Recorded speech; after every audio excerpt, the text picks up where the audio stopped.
আজকে আমি আপনাদের সঙ্গে শেয়ার করছি মাছের ডিমের একটা কারি। আমি এটা বানাবো চাইনিজ স্টাইলে আর খানিকটা নিজস্ব স্টাইলেও। তো এটা বানানোর জন্য অবশ্যই লাগবে মাছের ডিম। এখানে আমি 300 গ্রামের মতো রুই মাছের ডিম নিয়েছি। আর নিয়েছি লঙ্কা 2 টুকরো করে রেখেছি, রসুন কুচি, আদা কুচি, পেঁয়াজ টুকরো করে নেওয়া, টমেটো টুকরো করে নেওয়া, ধনে পাতা। আর লাগবে টক দই। এখানে 1 টেবিল স্পুন টক দই নিয়েছি। ময়দা, বেসন, কর্নফ্লাওয়ার। গুঁড়ো মশলাগুলোর মধ্যে হলুদ গুঁড়ো, লঙ্কা গুঁড়ো, জিরের গুঁড়ো, ধনে গুঁড়ো আর গোটা জিরে ফোড়নের জন্য। আর 3 রকম সস নিয়েছি, chilli sauce, tomato sauce, soya sauce. চলুন এবার তাহলে রান্নাটা শুরু করি। সবার প্রথমে মাছের ডিমগুলোকে ভালো করে মেখে নিতে হবে পকোড়ার জন্য। তো এর জন্য আমি মাছের ডিমগুলোকে ধুয়ে পরিষ্কার করে একটা বোলে নিয়ে রেখেছি। এবার এর মধ্যে দিয়ে দিচ্ছি বেসন, ময়দা আর কর্নফ্লাওয়ার।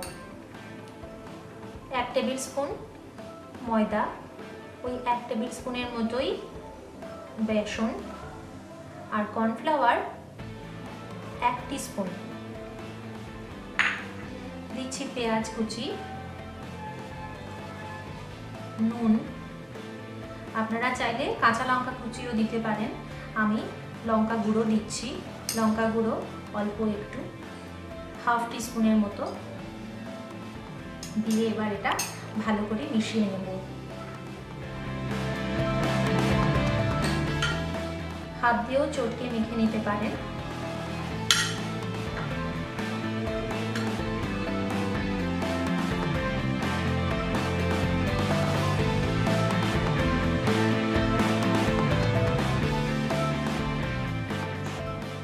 আর দিচ্ছি অল্প একটু হলুদ গুঁড়ো, এটাও 1/2 টিস্পুনের মতো।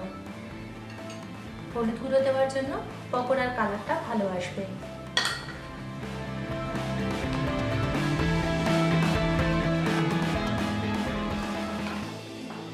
ভালো করে মাখা হয়ে গেল। এখন আমি এটা কিছুক্ষণের জন্য ঢেকে রাখবো। ঢাকার আগে এর মধ্যে আমি 1/2 টিস্পুন কালো জিরে ছড়িয়ে দিলাম। কালো জিরেটা যখন পকোড়াতে ফ্রাই হয়ে যাবে একটা ভালো ফ্লেভার দেবে। খেতে তো ভালো লাগে না পকোড়াতে, তার জন্য আমি একটু কালো জিরে দিয়ে দিলাম। এবার এটা কভার করে কিছুক্ষণের জন্য ফ্রিজে রেখে দিচ্ছি। একটা কড়াই নিয়ে তাতে তেল গরম করে নিয়েছি। এবার এর মধ্যে আমি পকোড়াগুলো ভেজে নেব। তার জন্য মাছের ডিমগুলো এরকম ছোট ছোট করে দিয়ে দিচ্ছি।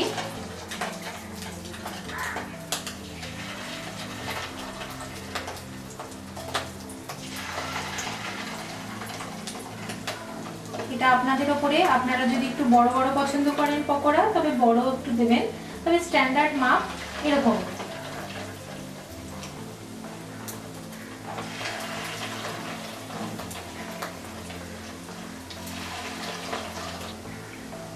এভাবে যদি মাছের ডিমের রেসিপিটা তৈরি করে খান তাহলে ডিমের একটা যে আষ্টে গন্ধ থাকে, অনেকেই সেটা পছন্দ করেন না, তাদেরও কিন্তু ভালোই লাগবে।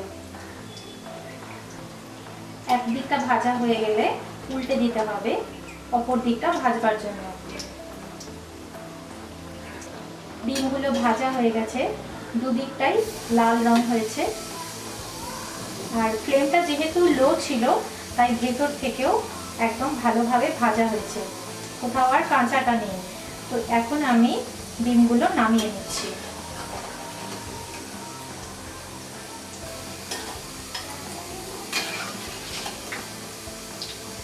আপনারা কিন্তু চাইলে এগুলো শুধু শুধুও খেতে পারেন, পকোড়া হিসাবেও কিন্তু খুব ভালো যাবে। সঙ্গে গরম গরম চা আর এই পকোড়া বিকেলের স্ন্যাক্স হিসেবেও কিন্তু ভীষণ সুন্দর লাগবে। এবার আমি দ্বিতীয় ব্যাচটাও ভেজে নেব।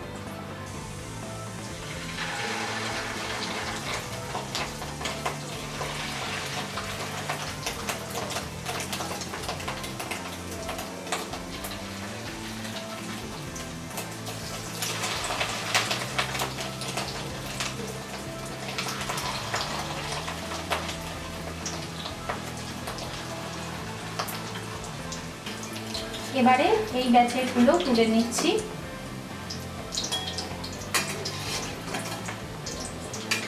এখন ওই পকোড়া ভাজা তেলের মধ্যে দিচ্ছি গোটা জিরে,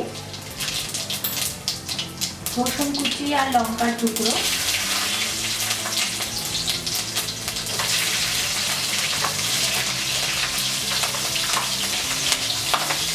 রসুন আর লঙ্কাটা একটু ফ্রাই হয়ে গেলে দেব পেঁয়াজের টুকরোগুলো।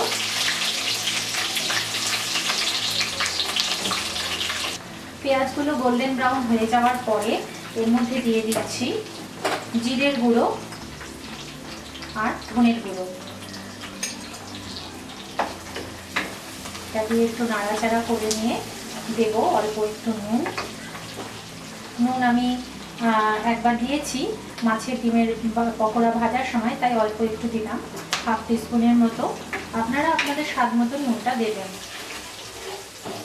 এবার দিচ্ছি টমেটোর টুকরোগুলো,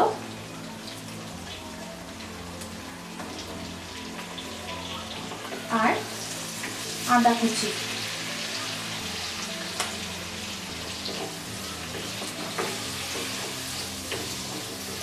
টমেটোটা সফট হয়ে আসলে পরে এর মধ্যে এখন দিয়ে দিচ্ছি ডিমের পকোড়াগুলো।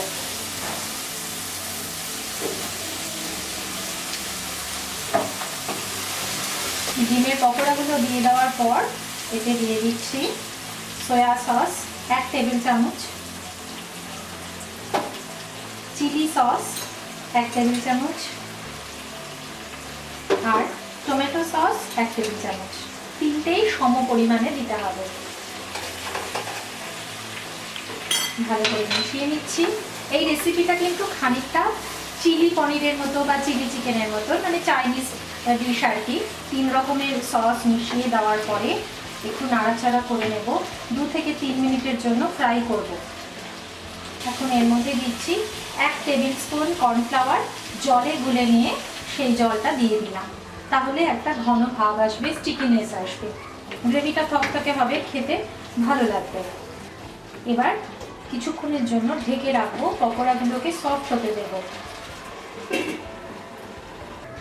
এখন আমি এর মধ্যে টক দইটা দিয়ে দিচ্ছি। টক দই 1 টেবিল চামচ নিয়েছিলাম, সেটা দিয়ে দিলাম। টক দইটা দেওয়ার সময় খুব ভালো করে ফেটিয়ে নিতে হবে, না হলে কিন্তু অনেক সময় দই ফেটে যায়। হয়েই গিয়েছে মাছের ডিমের কারি। এবার এটাকে নামানোর আগে আমি এর মধ্যে ধনেপাতা কুচি ছড়িয়ে দিচ্ছি, দিয়ে ফ্লেমটাকে অফ করে দিচ্ছি। মাছের ডিমের কারি তৈরি হয়ে গিয়েছে খানিকটা চিলি চিকেনের স্বাদে। তো এটা অবশ্যই আপনারা বাড়িতে বানান বন্ধুরা। আর এই রেসিপিটা হাক্কা নুডলস, নান, পরোটা এসবের সঙ্গে সার্ভ করতে পারেন। ভীষণ খেতে সুস্বাদু হয়, অবশ্যই ভালো লাগবে। তো হেলদি কুকিং রেসিপিস চ্যানেলটিকে এই রেসিপিটা যদি ভালো লেগে থাকে তাহলে অবশ্যই সাবস্ক্রাইব করবেন, লাইক করবেন, শেয়ার করবেন এবং কমেন্টও করবেন। আমার ভিডিও দেখার জন্য আপনাদের ধন্যবাদ।